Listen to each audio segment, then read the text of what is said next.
শুভ দুপুর দর্শক, আমন্ত্রণ ব্যবসা বাণিজ্য আর অর্থনীতির সবশেষ সংবাদ নিয়ে নিউজ 24 এর নিয়মিত আয়োজন বিজনেস আওয়ারে। সাথে আছি আমি রিয়াজ সুমন। শনি থেকে বৃহস্পতিবার দুপুর 1টায় প্রচারিত হচ্ছে এই অনুষ্ঠান। আয়োজনে থাকছে দেশ বিদেশের ব্যবসা বাণিজ্যের সবশেষ খবর ও খবরের বিশ্লেষণ। এছাড়াও থাকবে মুদ্রা, স্বর্ণ, রূপার বাজারের আপডেট। বিদেশি ঋণের অর্থ ছাড়ে হিমশিম খাচ্ছে সরকার।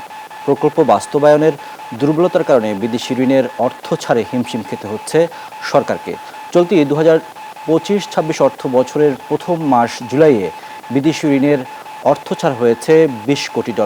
বিপরীতে ঋণ পরিশোধ করতে হয়েছে $44 কোটি বেশি। বৃহস্পতিবার অর্থনৈতিক সম্পর্ক বিভাগ ERD প্রকাশিত হালনাগাদ প্রতিবেদনে এসব তথ্য উঠে এসেছে। এতে দেখা যায় চলতি অর্থ বছরের প্রথম মাস জুলাইয়ে প্রকল্পগুলোতে বিদেশি ঋণের অর্থ ছাড় হয়েছে $20.27 লাখ। আগের অর্থ বছরের একই সময়ে অর্থ ছাড় হয়েছে $35.83 লাখ। এক বছরের ব্যবধানে বিদেশি ঋণের অর্থ ছাড় কমেছে 43% বেশি। চলতি অর্থ বছরে উন্নয়ন কর্মসূচিতে বিদেশি ঋণের লক্ষ্যমাত্রা 85,000 কোটি টাকা। গত অর্থ বছরের ধারাবাহিকতায় চলতি অর্থ বছরেও এডিপি বাস্তবায়নে বেহাল দশা দেখা দিয়েছে। চলতি অর্থ বছরের এক মাস পেরিয়ে গেলেও সব মন্ত্রণালয় ও বিভাগ মিলে বরাদ্দের 1% বাস্তবায়ন করতে পারেনি। আর বার্ষিক উন্নয়ন কর্মসূচি এডিপিতে বরাদ্দ থাকলেও খরচের খাতা খুলতে পারেনি 12টি মন্ত্রণালয় ও বিভাগ। পরিকল্পনা মন্ত্রণালয়ের বাস্তবায়ন পরিবীক্ষণ ও মূল্যায়ন বিভাগের প্রতিবেদনে উঠে এসেছে এই চিত্র।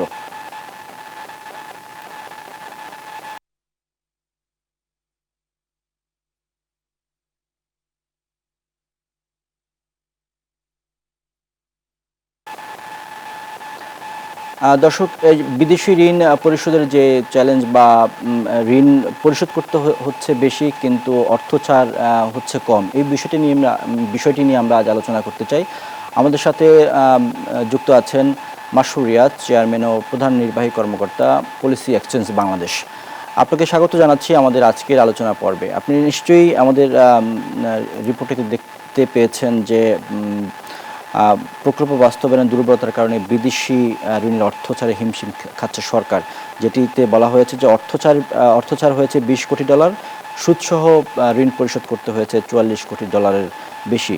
তার মানে হচ্ছে গত অর্থ বছরের থেকে প্রায় 43% কম এবারের হিসাব বলছে। বিষয়টিকে আপনি কিভাবে দেখছেন জনাব মাসরুর রিয়াজ? জি, ধন্যবাদ। না, প্রথম কথা হলো যে আমাদের সরাসরি ওইভাবে কম্পেয়ার করাটা বোধহয় ঠিক হবে না, যে আমরা এই একটা সার্টেন পিরিয়ডে কত টাকা ফেরত দিলাম, প্রিন্সিপালস এবং ইন্টারেস্ট, আর ওই একই সময়ে কত টাকা লোন নিলাম। কারণ বিষয়টা কখনোই এরকম হওয়া উচিত না। যদিও অনেক দেশে, ইভেন বাংলাদেশের ক্ষেত্রেও হয়তো কখনো কখনো এটা হয়েছে আনফর্চুনেটলি, যে ঋণের টাকা ফেরত দেওয়া হচ্ছে আরো নতুন ঋণ নিয়ে। সেইটা কিন্তু আপনার একটা একেবারে ডেড ট্র্যাপ আমাদের জন্য বা যে কোনো দেশের জন্য তৈরি হয়ে যায়। সো সেই জন্য ওইভাবে না দেখে আপনি আপনারই বক্তব্যে আরেকটা চমৎকার কথা বলছিলেন যে আমরা ঋণ নিতে ঋণ ছাড়টা আমাদের জন্য অনেক কমে গেছে। এটার কারণ হলো আমাদের যে ঋণ ব্যবহার করার ক্যাপাসিটি, তারপর অর্থ ছাড়ের যে বিভিন্ন মাইলস্টোনস থাকে, কোথাও কোথাও এটা শর্ত, কোথাও একটা প্রি কন্ডিশন, কোথাও একটা সার্টেন মানে কাজ শেষ হওয়া মাইলস্টোন, সেই জায়গাগুলোতে আমাদের একটা বড় দুর্বলতা রয়ে গেছে, তাই না? তো সেই জায়গায় হয়তো আমরা ঋণ ছাড়ের একটা দুর্বলতা আমাদের বহু বছর ধরে আমরা এই ফেস করছি। কিন্তু ইন জেনারেল এই গত অর্থ বছর যেটা শেষ হলো, প্লাস গত প্রথম 2 মাস আমাদের এই যে বর্তমান অর্থ বছরের, সেখানে কিন্তু বৈদেশিক ঋণের প্রয়োজনীয়তা দুটা কারণে, ঋণ নেওয়া এবং ছাড় করানোর প্রয়োজনীয়তা দুটা কারণে একটু কমে গেছে। একটা হলো আহ অগাস্ট 2024-এর অগাস্টের পূর্ববর্তী বছরগুলায় আমাদের দেশে আমরা দেখেছি অতিমাত্রায় ঋণ নির্ভর, প্রয়োজনীয় অপ্রয়োজনীয় ব্যয়বহুল, মানে অতি ব্যয়বহুল বিভিন্ন প্রকল্প নেওয়ার হিড়িক পড়ে গেছিল। ওভারঅল যে রাজনীতি এবং রাষ্ট্র পরিচালনার সুশাসন, ফিসকাল ডিসিপ্লিনের যে ডিসিপ্লিনটা, সেগুলো সবই ক্ষতিগ্রস্ত হয়েছিল এই অতিমাত্রায় ঋণ নির্ভর প্রকল্প কালচারের কারণে। তার মধ্যে কিছু প্রকল্প নিশ্চয়ই দরকারি ছিল, কিন্তু অনেক প্রকল্প দেখা গেছে যে প্রপার ফিজিবিলিটি ছাড়া, প্রপার রেলেভেন্স ছাড়া নেওয়া হয়েছে। আবার অনেক প্রকল্প তাদের যে গ্লোবাল স্ট্যান্ডার্ড বা আমাদের কান্ট্রি কনটেক্সটেও যে ব্যয় হওয়া উচিত তার চেয়ে অনেক বেশি খরচে সেই প্রকল্পগুলো নেওয়া হয়েছে। এখন সেই কারণে ইন্টারিম গভর্নমেন্ট আসার পর খুব স্বাভাবিকভাবেই তারা এই ঋণ নির্ভর প্রকল্প, বিশেষ করে যেগুলো পাইপলাইনে ছিল, নতুন করে নেওয়ার প্রয়োজন ছিল, সেগুলোকে খুব স্ট্রংলি রিভিউ করেছে এবং এটা একটা খুবই সঠিক পদক্ষেপ ছিল। এবং সেই জায়গায় অনেক অপ্রয়োজনীয় প্রকল্প বা অনেক প্রিমেচিওর প্রকল্প বা অনেক প্রকল্প যেগুলো ব্যয়ের অতিরিক্ত ব্যয় ছিল সেই সব জায়গায় ঋণ সেগুলোকে রেশনালাইজ করা হয়েছে, স্থগিত করা হয়েছে বা ক্যান্সেল করা হয়েছে। সেই কারণে এই গত 1 বছর 2 মাস ঋণের পরিমাণ একটু কমেছে নেওয়া। আরেকটা কমার কারণ হলো, আপনি নিজেও বলছিলেন চমৎকারভাবে আপনার বক্তব্যে, যে আমাদের বিভিন্ন কারণে গত 1 বছরে এডিপি, অ্যানুয়াল ডেভেলপমেন্ট প্রোগ্রাম, যেটা সবসময়ই আমরা আমাদের যে টার্গেট থাকে তার নিচে আমরা স্পেন্ড করি, লাস্টের ফিসক্যাল ইয়ারের লাস্ট 1-2 মাসে কেমন করে জানি এটা সবসময় বেড়ে যায়, বাট তারপরও আন্ডার অ্যাচিভমেন্ট থাকে এই টার্গেটে। সেইখানে গত 1 বছরে এটা খুবই স্লো। আবারও একই করার কারণ বড় রাজনৈতিক পরিবর্তন হয়েছে। আর ইন্টারিম অরাজনৈতিক সরকার ক্ষমতায় আছে, ইন্টারিম গভর্নমেন্ট, সুতরাং রাজনৈতিক প্রকল্পের সুযোগ ছিল না। গভর্নেন্সের কারণে অনেক কিছু মানে খুব স্ক্রুটিনাইজ করতে হয়েছে, ধীর গতিতে যেতে হয়েছে। আবার অ্যাট দ্য সেম টাইম বিভিন্ন জায়গায় দেখা গেছে প্রজেক্ট ডাইরেক্টর থেকে নিয়ে কন্ট্রাক্টর তাদেরকে পাওয়া যাচ্ছিল না। তো সব মিলিয়ে এখন যখন অ্যানুয়াল ডেভেলপমেন্ট প্রোগ্রাম এত স্লো, তার মানে যেই প্রকল্পগুলো অলরেডি বাস্তবায়নের মাঝে আছে এবং ঋণ চুক্তি আছে ডেভেলপমেন্ট পার্টনার বা অন্য ঋণ দাতাদের সাথে, তাদের এখান থেকে যে ঋণের যে বিভিন্ন কিস্তি ছাড়, সেটা কিন্তু ডিপেন্ড করে প্রজেক্টের প্রগ্রেসের উপর। সুতরাং প্রজেক্টের প্রগ্রেসও তো কমে গেছে। সেই জন্য ঋণ ছাড় বা নতুন ঋণ নেওয়া দুইটার পরিমাণ কম, এটা অস্বাভাবিক নয়। এবং সার্বিকভাবে আমি মনে করি যেহেতু 16 থেকে 24 এই সময়টাতে বাংলাদেশের ফিসক্যাল যে ডিসিপ্লিন, আর্থিক যে শৃঙ্খলা, যেটা বাংলাদেশের জন্য অত্যন্ত প্রয়োজনীয়, কারণ আমাদের লো রেভিনিউ বেস, আমাদের ফরেন এক্সচেঞ্জ জাস্ট দুইটা জায়গা থেকেই মূলত আসে, রেডিমেড গার্মেন্টস এক্সপোর্ট আর রেমিটেন্স। এগুলো সবগুলোকে মাথায় রেখে আমাদের আসলে ঋণের যে ফিসক্যাল ডিসিপ্লিনে সতর্ক হওয়া প্রয়োজন ছিল, সেটা আসলে 24-এর আগের বছরগুলো আমরা দেখিনি, যার ফলে আমাদের যে বৈদেশিক ঋণটা সেটা খুব দ্রুত মাত্রায় বেড়ে গেছে। বৈদেশিক ঋণ থাকবে, এটা নিয়ে কোনো সন্দেহ নাই, ঋণ নিতে হবে। এটা কোনো পৃথিবীর low income country, low middle income, upper middle income সবাই ঋণ নেয়, ইভেন পৃথিবীর ধনী দেশরাও ঋণ নেয়, বাট তারা হয়তো মার্কেট থেকে বন্ড বাজার বা ওই ধরনের ক্যাপিটাল মার্কেট বা গ্লোবাল ক্যাপিটাল মার্কেট থেকে ঋণ নেয়। কিন্তু আমাদেরকে ডেভেলপমেন্ট পার্টনারদের থেকে কনসেশনাল লং টার্ম লেন্ডিং নিতে হবে। কিন্তু যেহেতু এই ঋণ নেওয়ার পরিমাণটা অত্যাধিক হারে বেড়ে গেছিল 16 থেকে 24, এখন আগামী বছরগুলোতে ইনক্লুডিং গত একটা বছর, এটাকে খুবই সতর্কতার সাথে বিশ্লেষণ করে নতুন যে কোনো ঋণ আমাদেরকে নিতে হবে। কারণ নাহলে আমাদের যে পরিমাণ রিপেমেন্ট, ঋণ পরিশোধের যে অব্লিগেশন যে হারে আমাদের বেড়েছে, সেইটা আমাদের আগামী ধারণা করা হচ্ছে যে আগামী 4 থেকে 5 বছরে আমাদের রিপেমেন্টের পরিমাণ প্রায় 66% বেড়ে যাবে। এগুলো তো ফরেন কারেন্সিতে আমাদেরকে পে করতে হবে। তাহলে আমাদের ফরেন কারেন্সি দিয়ে আমাদের ইম্পোর্ট ডিমান্ড মিট করতে হয়, এনার্জি ডিমান্ড মিট করতে হয়। তো সেই জায়গায় যদি এক্সেসিভলি এই রিপেমেন্ট নিড বেড়ে যায়, আমাদের ম্যাক্রো, বিশেষ করে ফরেন এক্সচেঞ্জ অ্যান্ড ব্যালেন্স, ওই জায়গাটায় এবং ব্যালেন্স অফ পেমেন্টের ফাইন্যান্সিয়াল অ্যাকাউন্ট, ক্যাপিটাল অ্যাকাউন্ট, এই জায়গাগুলো আবার একটা প্রেসারে চলে আসতে পারে। সুতরাং খুবই সতর্কতার সহিত আমাদের নতুন ঋণ নিতে হবে, বিশেষ করে মানে গত একটা বছর এবং আগামী কয়েকটা বছর এই জায়গায় খুবই মানে কনজারভেটিভ, যেগুলো একেবারেই প্রয়োজন না নিলেই নয়। দেশের গ্রোথের বড় ক্ষতি হয়ে যাবে, হয়তো হিউম্যান ডেভেলপমেন্ট বা বিভিন্ন যে সেবা ক্রিটিক্যাল, সেগুলোতে ক্ষতি হয়ে যাবে, সেগুলো নিতেই হবে। কিন্তু যেগুলো একটু পেছানো যায়, যেগুলো আরও কনসেশনাল টার্মসে পাওয়া যায়, আরও দরকারের কষাকষি করে, আমাদের সেই জায়গাটাতেই যেতে হবে। যারা মাসুরিয়াজ, আরেকটা বিষয় আপনার কাছ থেকে জানতে চাই যে আপনি কি আমাদের যে প্রকল্প বাস্তবায়নের দুর্বলতা দেখছেন কিনা, এবং আপনার কি মনে হয় যে এই কারণে বিদেশি ঋণ আনা যাচ্ছে না, এই বিষয়টি আপনি যদি একটু পরিষ্কার করতেন।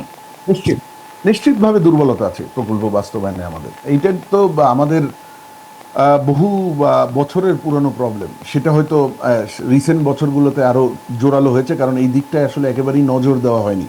মানে প্রকল্প বাড়ানো হয়েছে, প্রকল্পর সাইজ বাড়ানো হয়েছে, প্রকল্পর জন্য ঋণ বাড়ানো হয়েছে গত বেশ কয়েকটা বছরে। কিন্তু এই একই সময় যেভাবে মানে রাষ্ট্রের সরকারের প্রাতিষ্ঠানিক সক্ষমতা বাড়ানোর প্রয়োজন ছিল, প্রকল্প শুধু বাস্তবায়ন না, প্রকল্প মানে সেটার কনসেপ্ট চিন্তা করা, প্রকল্পর প্রজেক্ট কনসেপ্ট ডেভেলপ করা, সেটার ফিজিবিলিটি, সেটার ডিজাইন এবং সেটার ফাইন্যান্সিং, এবং তারপর গিয়ে এটার ইমপ্লিমেন্টেশন, এই পুরো সাইকেলটাতে আমাদের ব্যাপক দুর্বলতা আছে।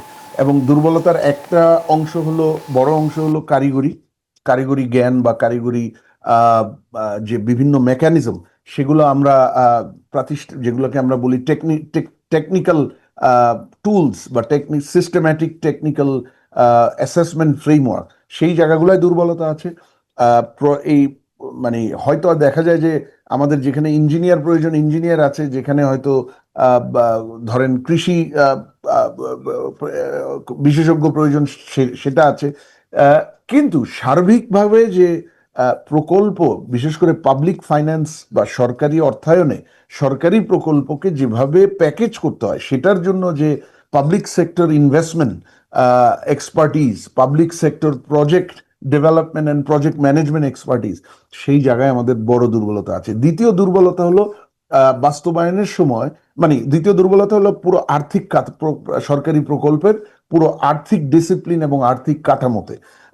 দেখেন, আমরা জানি যে এটা হলো আমাদের যে ফিজিবিলিটি, যে কোনো প্রজেক্টে, যেটা একটা কোম্পানির ক্ষেত্রে নিতে হয়, একটা মানে সিটি অথরিটি বা লোকাল গভর্নমেন্টের ক্ষেত্রে যেভাবে নিতে হয়, মানে সেন্ট্রাল বা দেশের সরকারের প্রজেক্টগুলোর ক্ষেত্রেও একইভাবে নিতে হয়।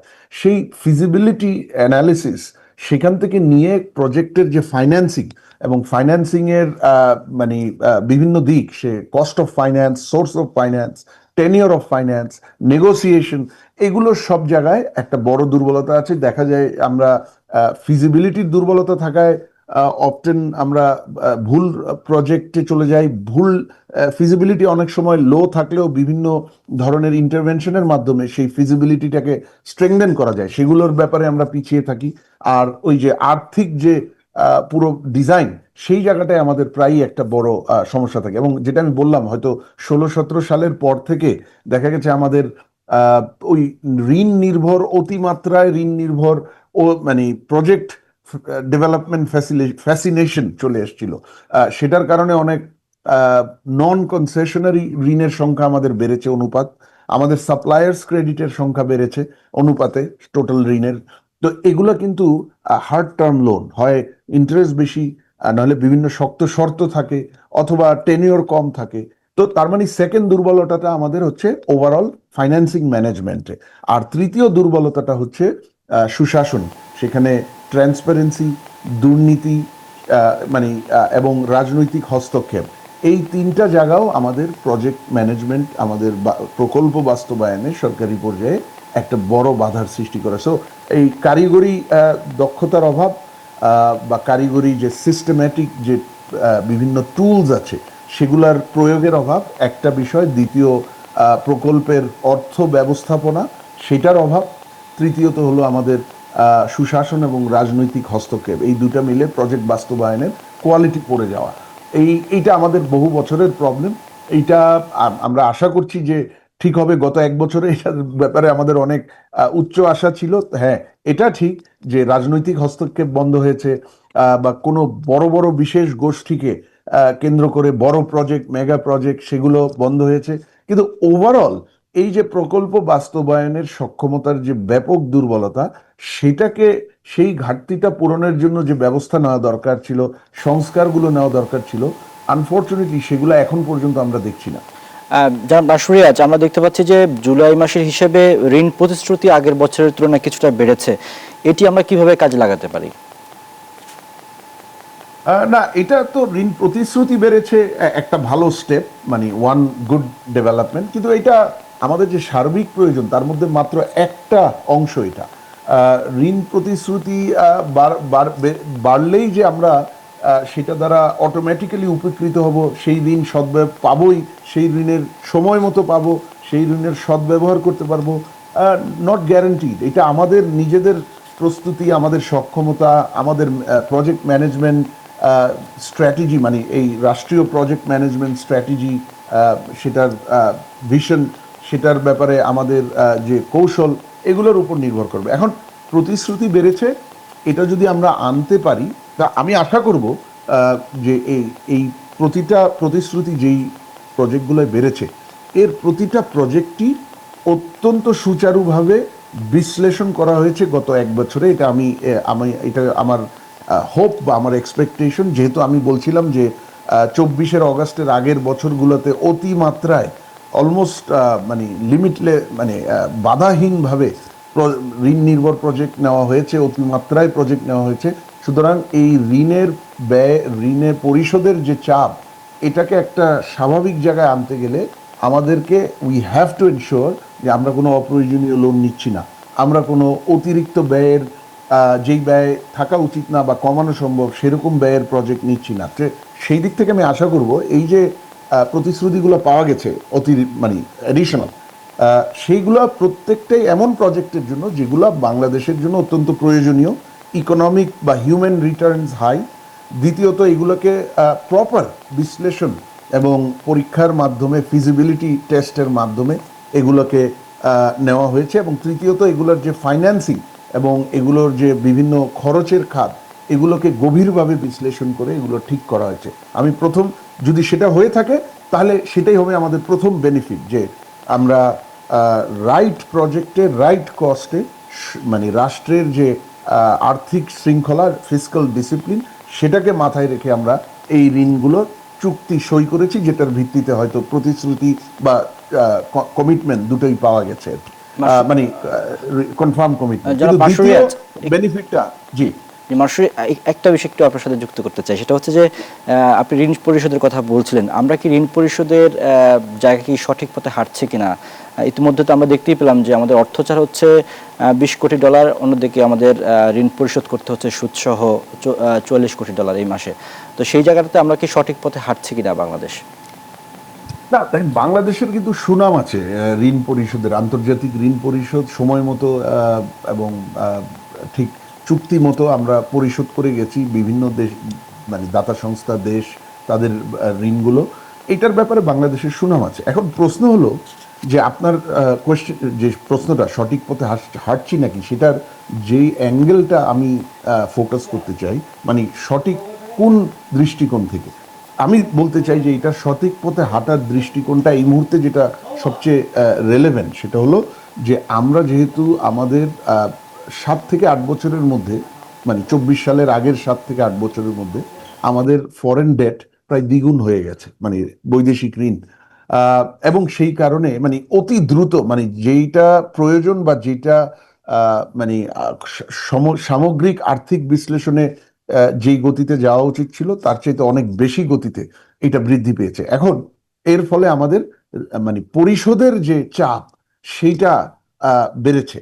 এবং সেই চাপটা এমন সময় আসছে, এটা একটা একটু মরার উপর খাড়ার ঘা হিসেবেও আপনি ধরতে পারেন, যেই সময়টায় আমরা আমাদের সামষ্টিক অর্থনীতিতে, ম্যাক্রো ইকোনমিতে একটা অভিঘাত ছিল, সেটা থেকে ঘুরে দাঁড়ানোর চেষ্টা করছি। এবং সেই অভিঘাতের একটা অংশ ছিল আমাদের ফরেন এক্সচেঞ্জ রিজার্ভ, আমাদের ব্যালেন্স অফ পেমেন্ট এবং ফরেন এক্সচেঞ্জ প্রাইসের স্টেবিলিটি, টাকার মানের স্টেবিলিটি, সেইটার উপরও কিন্তু বড় অভিঘাত এসেছিল। গত এক বছরে এই এই তিনটা জিনিস, foreign exchange reserve, balance of payment এবং টাকার মানের স্থিতিশীলতা, এই তিনটা জায়গায় একটা মোটামুটি ঘুরে দাঁড়ানো গেছে। এখনো খুব শক্তিশালী জায়গায় যায়নি। আমাদের 17-18 বিলিয়ন ডলার নেট রিজার্ভ থেকে আমরা এখন 25 বিলিয়নের আশেপাশে এসছি। তো সেটা কন্টিনিউয়াস করার রোধ করা হয়েছে, 6-7 বিলিয়ন বেড়েছে, তো সেটা একটা ভালো জিনিস, কিন্তু এখনো তো শক্তিশালী জায়গায় যায়নি। তো সুতরাং এইরকম সময়ে আমাদের যখন ঋণ পরিশোধের ব্যয়টাও বাড়ছে, এই বছর থেকেই বাড়ছে, এবং যেটা বললাম একটু আগে যে 25 সাল থেকে নিয়ে আগামী 4-5 বছরে এটা 66% ইনক্রিজ করবে, এরকম একটা সময়ে আমাদের ঋণ পরিশোধের যে মাত্রাটা, সেটা যাতে আমাদের সাধ্যের মধ্যে থাকে, আমাদের যে ওভারঅল ফিসক্যাল আয় ব্যয়ের যে সামঞ্জস্য, ব্যালেন্স এবং ফিসক্যাল ডিসিপ্লিন, এবং আমাদের ফরেন এক্সচেঞ্জের যে ফ্লো থাকবে, তার নিরিখে যদি আমি আমি পে করতে পারি, আমি পরিশোধ করতে পারি, সেই জিনিসটা আমাকে মাথায় রাখতে হবে। সুতরাং এই যে আমরা সঠিক পথে হাঁটছি নাকি, এটার প্রথম ঋণ পরিশোধের ব্যাপারে এটার প্রথম ধাপটাই হবে যে আমরা আগামী এখন থেকে নিয়ে আগামী 5 বছরের অ্যাটলিস্ট যে আমাদের ফরেন এক্সচেঞ্জে যে আমাদের সাপ্লাই ডিমান্ড, এটার একটা প্রজেকশন, এবং আমাদের যে ঋণ পরিশোধের যে কন্টিনিউয়াসলি যে একটা আমাদের বাধ্যবাধকতা থাকবে, সেই জায়গায় আমাদের কি পরিমাণ প্রয়োজন হবে ফরেন এক্সচেঞ্জের যে রিপেমেন্ট করতে হবে, সেটার একটা বিশ্লেষণ করে একটা সামগ্রিক পিকচার আমাদের সামনে থাকতে হবে। এবং সেইটাকে মাথায় রেখে এবং ওভারঅল ম্যাক্রো ইকোনমিকে মাথায় রেখে আমার dollar supply, foreign exchange supply যেগুলো জায়গা থেকে মূলত আসে, আমার এক্সপোর্টস এবং রেমিটেন্স, হ্যাঁ তার সাথে সাথে বৈদেশিক ঋণ থেকেও আসে, কিন্তু সেটার উপর তো আমাদের বেশি জোর দেওয়া উচিত না। আমাদের বেশি জোর দেওয়া উচিত এক্সপোর্টস, রেমিটেন্স এবং তার সাথে সাথে ধীরে ধীরে এফডিআই। তো সেই জায়গাগুলো যাতে আমাকে জোর দিতে হয়, এটা হলো প্রথম পদক্ষেপ হবে সঠিক পথে হাঁটার। দ্বিতীয় পদক্ষেপ যেটা প্রয়োজন সেটা হলো আমার যে লোনগুলো অলরেডি নেওয়া হয়ে গেছে এবং রিপেমেন্ট শুরু হয়েছে, এর মধ্যে যেই লোনগুলো একটু আমাদের মনে হয় যে কঠিন শর্তে এসছে বা উচ্চ মূল্যে এসছে, সেগুলোকে রিনেগোশিয়েট করতে হবে সেই ঋণদাতাদের সাথে। এবং এটা এটা করা সম্ভব, এটা পৃথিবী জুড়েই হয়। এবং রাষ্ট্র যেহেতু এখানে ঋণ গ্রহীতা, ইটস এ রিস্ক ফ্রি বড়োয়ার, এবং এই রাষ্ট্রকে ঋণ গ্রহীতা হিসেবে সব ধরনের লেন্ডার বা ঋণদাতাই খুব ভ্যালু করে। সুতরাং এইখানে যদি আমরা সেই রিনেগোশিয়েট করতে পারি, তাহলে হয়তো আমাদের একটা সময় বাড়তে পারে, আমাদের ইন্টারেস্ট রেট বা অন্যান্য ইন্টারেস্ট রেট ছাড়াও অনেক ব্যয় থাকে একটা লোনের, সার্ভিস চার্জ থাকে, রিস্ক প্রিমিয়াম থাকে, আরো অন্যান্য ধরনের কস্ট থাকে, সেগুলো হয়তো আমরা কিছুটা কমিয়ে নিয়ে আসতে পারি আমাদের যদি দক্ষ দর কষাকষি আমরা করতে পারি। বাট এই যে দর কষাকষিটা কি হচ্ছে নাকি, এইটা আমরা কোনো ধরনের পাবলিক ইনফরমেশন আমরা দেখিনি গত 1 বছরে। সুতরাং যদি করে থাকে তাহলে সঠিক পথে হাঁটছে, আর যদি না করে থাকে তাহলে আমি বলবো যে সঠিক পথে হাঁটার দিকে আমরা হয়তো প্রায় 1 বছর পিছিয়ে গেছি। মাসুরিয়াজ, একটা বিষয় আপনি যদি বলতেন যে আমরা দেখতে পাচ্ছি যে চলতি অর্থ বছর উন্নয়ন কর্মসূচিতে বিদেশি ঋণের লক্ষ্যমাত্রা 85,000 কোটি টাকা, কিন্তু অর্থ বছরের 1 মাস পেরিয়ে গেলেও সব মন্ত্রণালয় ও বিভাগ মিলে বরাদ্দের 1% বাস্তবায়ন করতে পারেনি। এই বিষয়টি কেন, কি কারণ হতে পারে, আপনি এটিকে কিভাবে দেখছেন? জি, দেখেন আমাদের এখানে হিস্টোরিক্যালি যেটা আমি একটু আগে বলছিলাম, আমাদের এডিপি বাস্তবায়নের পারফরমেন্স সব সময় খারাপ। দেখা যায় যে বছরের প্রথম 8-9 মাস, 10 মাস 50%ও পার হয় না। ওই অর্থ বছরের শেষের দিকটায় লাস্ট 2 মাস, বড় জোর 3 মাস, তখন বিভিন্নভাবে দৌড়িয়ে টৌড়িয়ে আরো আমরা জানি না কি জাদু আছে যে সেটাকে তখন ওই 40-50% থেকে 70-80%-এ নিয়ে যায়। কিন্তু তারপরেও এটা আমাদের যে টার্গেট থাকে তার কম, নাম্বার 1। নাম্বার 2, আমাদের এই বছর আরেকটা হলো যে বছরের প্রথম মাসগুলায় এগুলো বিশেষভাবে স্লো ডাউন থাকে এডিপি।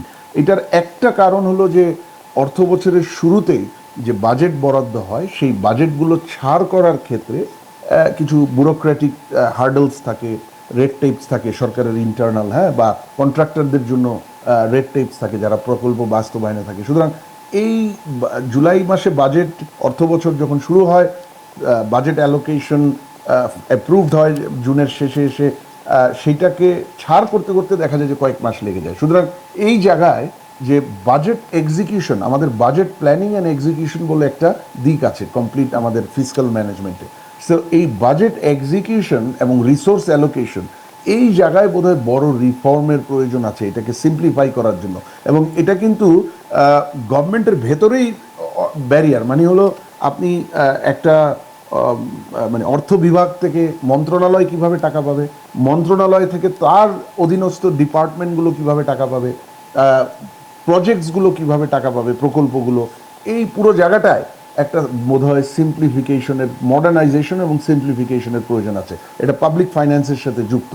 এটা হলো দ্বিতীয়। আর তৃতীয়, গত 1 বছরে একটা বিশেষ পরিস্থিতি বিরাজ করছে গণ অভ্যুত্থান পরবর্তী। আপনার অবভিয়াসলি আমরা রাজনৈতিক সরকার যখন থাকে তখন সংসদ সদস্য এবং রাজনৈতিক নেতা তাদের বিভিন্ন ধরনের রাজনৈতিক ডিমান্ডে অনেক ধরনের প্রজেক্ট আসে, তার মধ্যে দরকারি বা ভালো প্রজেক্টও থাকে, আবার রাজনৈতিক ভাবে প্রভাবযুক্ত খারাপ প্রজেক্টও থাকে। তো আর ইভেন ভালো খারাপ সবগুলোতে তখন রাজনৈতিক নেতারা, মানে সংসদ সদস্যরা বিশেষ করে বা সরকারি দলের যারা থাকে তাদের নেতারা এইসব তাদের এলাকায় বা তাদের স্বার্থ সংশ্লিষ্ট যে প্রজেক্টগুলো আছে সেগুলোর অর্থ ছাড় করার জন্য বা সেগুলোর বাস্তবায়ন দ্রুত করার জন্য তারা তদবির করে এবং তাতে সাকসেসফুলও হয়। সেইটা কিন্তু নাই গত এক বছর, যেহেতু রাজনৈতিক সরকার নেই, আমাদের ইন্টারিম গভর্নমেন্ট আছে যারা রাজনৈতিক নয়। তো সেইখানে একটা স্লো ডাউন আছে। দ্বিতীয়, যে মানে যেহেতু fiscal discipline, project management, public finance, আমরা যেটাকে বলি পাবলিক ইনভেস্টমেন্ট ম্যানেজমেন্ট, সরকারি বিনিয়োগের ব্যবস্থাপনা, সেই পুরো জিনিসটায় একটা বড় ধরনের সুশাসনের পতন ঘটেছিল। 24 অগাস্টের পরে যখন ইন্টারিম গভর্নমেন্ট আসলো, তারা বলেছে যে এটা তাদের জন্য একটা বড় চ্যালেঞ্জ এটাকে ঠিক করা। তো সুতরাং সেই সেই চ্যালেঞ্জ অনুযায়ী আমরা আশা করি, এবং আমরা কিছু কিছু সময় দেখেছিও বিভিন্ন পত্রপত্রিকা বা অন্যান্য সংবাদ মাধ্যম মারফত যে বিভিন্ন রিভিউ হচ্ছে। রিভিউর কারণে project review, project implementation review, finance review, loan review, সেগুলোর কারণেও হয়তো বাস্তবায়ন কিছুটা কমে যেতেই পারে, এটাই স্বাভাবিক। তবে হ্যাঁ, এখন প্রায় 13 মাস হয়ে গেছে আমার মনে হয় ইন্টারিম গভর্নমেন্ট ক্ষমতায় আছে। আহ, এখন এই রিভিউগুলো আমি আশা করব যদি এখনো শেষ না হয়ে থাকে, যেগুলোর কারণে যেগুলো ভালো প্রজেক্ট, যেগুলো দরকারি প্রজেক্ট, যেগুলো সময়ের টাইম ক্রিটিক্যাল প্রজেক্ট আমরা বলি, সেইগুলোকে যদি রিভিউ শেষ হয়ে থাকে ভালো কথা, যদি না হয়ে থাকে, যেহেতু 13 মাস হয়ে গেছে, অত্যন্ত দ্রুততার সাথে আর বড়জোর হয়তো 1 মাসের মধ্যে এইগুলোর রিভিউগুলো শেষ করে যেগুলোর ইমপ্লিমেন্টেশন চলতে পারে বা ইমপ্লিমেন্টেশনে কোনো অ্যাডজাস্টমেন্ট আসতে হবে governance wise, project management quality wise, সেগুলো এনে দ্রুত বাস্তবায়নে দিতে হবে। কারণ এই সরকারি প্রজেক্ট বাস্তবায়নের সাথে কিন্তু অর্থনীতির এবং গ্রোথের কিছু জিনিস জড়িত আছে। কারণ আমাদের বেসরকারি খাত বিনিয়োগ 75%-এর উপরে, কিন্তু সরকারি যে বিনিয়োগটা সেটাও তো গুরুত্বপূর্ণ। এই যে 23-24% সরকারি বিনিয়োগ হয়, এর এর মাধ্যমে কিন্তু অর্থনীতির চাকা অনেকটাই ঘোরে। আরেকটা বিষয় একটু আপনার কাছ থেকে জানতে চাই, আমরা একটা আলোচনার শেষের দিকে আছি। এবার তো এডিপির পরিমাণও কমানো হয়েছে এবং আমরা দেখতে পেয়েছি যে 2,30,000 কোটি টাকার যে এডিপি দেওয়া হয়েছে সেটি আসলে কতটা গঠনমূলক ছিল এবং সেটির সুফল আমরা পাবো কিনা, আপনি এই বিষয়টি যদি সংক্ষেপে একটু বলতেন। না, এডিপির আকার একটু কমানো হয়েছে, এটা বাস্তবসম্মত পদক্ষেপ ছিল বাজেটে। এটা আমার মনে হয় অন্তর্বর্তীকালীন সরকার এই একটা জায়গায় মানে এটাকে আরো, আমি মনে করি আরো একটু টাইট করতে পারতো। তারপরেও বাংলাদেশের সারা জীবনই ছিল যে বাজেট বাড়ানো বছর, সেইখান থেকে তারা সাহস করে ডিপারচার করেছে, এইটার জন্য আমি তাদেরকে সাধুবাদ জানাই। এখন প্রশ্ন হলো যে এই যেটাই ধরেছে এটাও কি বাস্তবায়ন করা সম্ভব? আমার মতে ডিফিকাল্ট হবে, কারণ আমাদের একদিকে বাস্তবায়ন সক্ষমতাই কম, প্রকল্প বাস্তবায়ন সক্ষমতা কমা, অর্থ ব্যবস্থাপনা, প্রকল্পর যে অর্থ ব্যবস্থাপনা সেইটা দুর্বল। তার সাথে সামনে একটা নির্বাচনের কথা হচ্ছে ফেব্রুয়ারি মাসে, যদিও অনেক ধরনের অনিশ্চয়তার সংকেতও পাওয়া যাচ্ছে যে বিভিন্ন মতবিরোধ নির্বাচনের আগে কি হতে হবে, কি হওয়া সম্ভব নয়। তারপরে যদি ফেব্রুয়ারিতে আমরা একটা নির্বাচন ধরি, তাহলে কিন্তু আপনার সেই নির্বাচনকে কেন্দ্র করেই আগামী কয়েকটা মাস সরকারের মেশিনারি একটা বড় অ্যাটেনশন এবং সময় চলে যাবে। সুতরাং সেই জায়গায় অ্যানুয়াল ডেভেলপমেন্ট প্রোগ্রাম হয়তো এই স্লো ডাউনটা, মানে পুরোটা বাস্তবায়ন করা ডিফিকাল্ট হতে পারে। তবে হ্যাঁ, ফেব্রুয়ারিতে যদি নির্বাচন হয়, ফেব্রুয়ারি থেকেই নির্বাচিত সরকার আসলে মার্চ, এপ্রিল, মে, জুন, প্রায় 4 মাস, 1/3 ফিসকাল ইয়ারের 1/3 নির্বাচিত সরকার পাবে। যদিও নতুন নির্বাচিত সরকারকে বসে সবকিছু গোছাতে সময় লাগে, তবে যারাই নির্বাচিত হওয়ার পথে এগিয়ে আছেন, আমি আশা করব যে তারা এখন থেকেই তাদের economic management, budget planning and execution, fiscal discipline, public sector investment management, এই বিষয়গুলোয় হোমওয়ার্ক তারা এখন থেকেই করে রাখবে, যাতে অন্তত ওই 4 মাসটা, যে 4 মাস অর্থ বছরে তারা পাবে, সেটার একটা খুব মানে ফাস্ট পেস সদ্ব্যবহার তারা করতে পারে। তখন হয়তো আমাদের এডিপির বাস্তবায়নের পরিমাণ আরো বাড়তে পারে। জি, জনাব মাসুর রিয়াজ, আপনাকে অসংখ্য ধন্যবাদ আজকে আমাদের আলোচনায় যুক্ত হওয়ার জন্য। আমরা আলোচনা করছিলাম বিদেশি ঋণের প্রাপ্যতা বা অর্থ ছাড় এবং পরিশোধের চ্যালেঞ্জ নিয়ে। কথা বলছিলেন পলিসি এক্সচেঞ্জ বাংলাদেশের প্রধান নির্বাহী ও চেয়ারম্যান ডক্টর মাসুর রিয়াজ। আপনাকে আবারও ধন্যবাদ জানাচ্ছি। ধন্যবাদ। দর্শক, এর সাথে সময় হলো একটি বিরতির। ফিরব কিছুক্ষণের মধ্যেই, আমাদের সাথেই থাকুন। দর্শক, বিরতি পর আবার আমন্ত্রণ বিজনেস আওয়ারে। এবার জানিয়ে দিতে চাই স্বর্ণ রূপার দরদাম। স্বর্ণ রূপার দরদাম এই মুহূর্তে কি আছে আমরা দেখে নিতে চাই। স্বর্ণের বাজার আমরা দেখতে পাচ্ছি আজকে 22 ক্যারেটের প্রতি ভরি স্বর্ণের দাম আছে 1,72,650 টাকা। 21 ক্যারেটের প্রতি ভরি স্বর্ণের দাম আছে 1,64,800 টাকা। 18 ক্যারেটের প্রতি ভরি স্বর্ণের দাম আছে 1,41,263 টাকা এবং সনাতন প্রতি ভরি স্বর্ণের দাম আছে 1,16,850 টাকা। একই সাথে আমরা জানাবো রূপার দাম। রূপার দামে দেখতে পাচ্ছি 22 ক্যারেটের প্রতি ভরি রূপার দাম আছে এই মুহূর্তে 2,811 টাকা, বা 21 ক্যারেটের প্রতি ভরি রূপার দাম আছে 2,683 টাকা।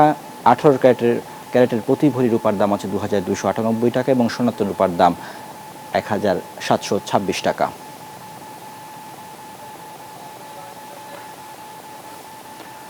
দর্শক, এবারে জানাবো বন্দর বাণিজ্যের খবর।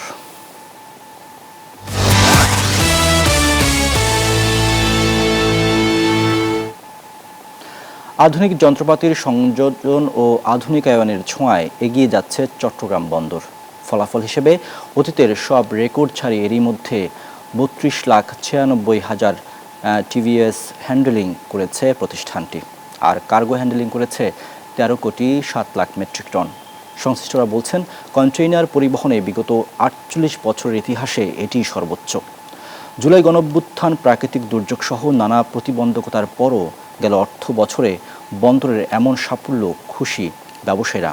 নয়ন বড়ুয়া জয়ের শেষ পর্বে দেখুন বিস্তারিত। বাংলাদেশের দক্ষিণ পূর্ব উপকূলে অবস্থিত চট্টগ্রাম বন্দর দেশের প্রধান সমুদ্র বন্দর এবং আন্তর্জাতিক বাণিজ্যের প্রাণকেন্দ্র। গুরুত্বপূর্ণ এই বন্দর দেশের আমদানি রপ্তানির 90% এবং কন্টেইনার হ্যান্ডলিংয়ের 98% পরিচালনা করে। গেল 2024-25 অর্থ বছরের শুরুতেই জুলাই আন্দোলন সহ নানা প্রতিবন্ধকতায় থমকে যায় বন্দরের আমদানি রপ্তানি কার্যক্রম। তারপরও বন্দরে কন্টেইনার হ্যান্ডলিং হয়েছে 32,96,000 টিইউএস, আর কার্গো হ্যান্ডলিং হয়েছে 13,07,00,000 মেট্রিক টন। কন্টেইনার পরিবহনে বিগত 48 বছরের ইতিহাসে এটি সর্বোচ্চ জানালেন বন্দর সচিব ওমর ফারুক। প্রতিকূলতা সত্ত্বেও আমরা সব পুরনো রেকর্ড ভঙ্গ করে আমরা এবার প্রায় 3.3 মিলিয়ন কন্টেইনার হ্যান্ডেল করেছি। আগের অর্থ বছরের চেয়ে এবার বেশি হ্যান্ডলিং হয়েছে 1,27,377 টিইউএস। এমন সফলতায় খুশি বন্দর ব্যবহারকারীরা। আরও সক্ষমতা বাড়ানোর তাগিদ তাদের। টার্ন অ্যারাউন্ড টাইমটা বেড়ে গেছে, জাহাজ এসে দাঁড়িয়ে থাকতে হয়, আউটারে 10 দিন 12 দিন দাঁড়িয়ে থাকতে হয়, তারপর আমাদেরকে ওই পণ্যগুলি হাতে পেতে একটা শিপ চায়নার থেকে আসতে লাগে 13-14 দিন, আবার এখানে আমাদের 5-7 দিন লাগতেছে ক্লিয়ার করতে। আমাদের এই বর্তমান পোর্টকে আরো কিভাবে ঢেলে সাজানো যায় বা নতুন আমাদের যে আগামী দিনের যে চ্যালেঞ্জ, যে বন্দরগুলোকে সেগুলোকে কিভাবে দ্রুত আমরা দৃশ্যমান দেখতে পাবো। বন্দর কর্মকর্তা, কর্মচারী ও ব্যবহারকারীদের আন্তরিক চেষ্টা ও সহযোগিতায় বন্দর এগিয়ে যাচ্ছে, সামনে আরো এগিয়ে যাবে প্রত্যাশা সংশ্লিষ্টদের। দেশের অর্থনীতি স্বর্ণদাত চট্টগ্রাম বন্দর। 150 বছর আগের বন্দর আর বর্তমান বন্দরের মধ্যে যে পার্থক্য তা চোখে ধরা পড়ছে ব্যবসায়ীদের। তবে বন্দরের সক্ষমতা আরো বাড়ানোর তাগিদ তাদের। নয়ন বড়ুয়া জয়, নিউজ 24, চট্টগ্রাম। দর্শক, যাচ্ছে আরেকটি বিরতিতে। ফিরব দেশ ও বিশ্ব বাণিজ্যের খবর নিয়ে।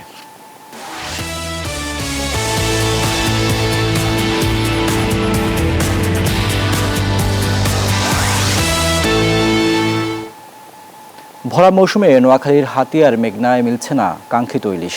এতে হতাশায় দিন কাটছে জেলে পরিবারগুলোর। সংসার চালাতে হিমশিম খাচ্ছেন তারা। মৎস্য কর্মকর্তারা বলছেন, মৌসুম শেষ হতে এখনও কিছুটা সময় বাকি আছে।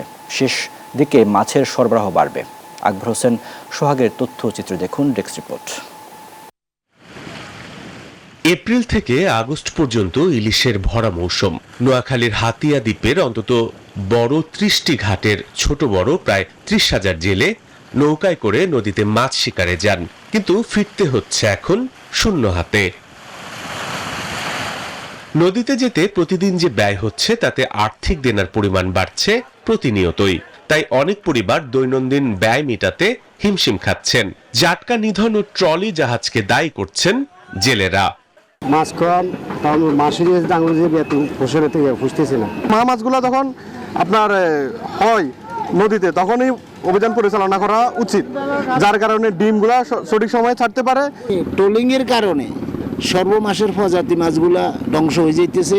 কাঙ্ক্ষিত মাছ না পাওয়ায় ঘাটগুলোতে নেই সেই কর্মব্যস্ততা। অনেক ব্যবসায়ী তাদের কর্মচারীদের বেতন ভাতা দিতে পারছেন না। ইলিশ নাই বলতে চলে, আমাদের জেলেরা অনেক কষ্টের মধ্যে আছে।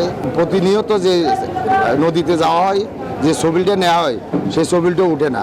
ভরা মৌসুমের এই সময় ইলিশ না পাওয়ার কারণ হিসেবে জাটকা নিধন, মা ইলিশ ধরা ছাড়াও ডুবোচর, জলবায়ুর পরিবর্তনকে দায়ী করছে মৎস্য বিভাগ। এখনো আমরা আশাবাদী যে মাছ এখনো পাওয়ার সম্ভাবনা আছে। নদীর নাব্যতাও কিন্তু কমে গেছে অনেক। এখন নদীতে অনেক চর জেগেছে, পরিবেশের দূষণ আছে, পানি দূষণ আছে, জলবায়ুর পরিবর্তনও এখানে একটা বিষয় আছে। নোয়াখালীর হাতিয়ায় প্রায় লক্ষাধিক জেলে মাছ ধরার সাথে যুক্ত। সরকারিভাবে এখানে নিবন্ধিত জেলের সংখ্যা 25,995 জন। Desk report, news 24। দর্শক, এবারে বিশ্ব বাণিজ্যের খবর।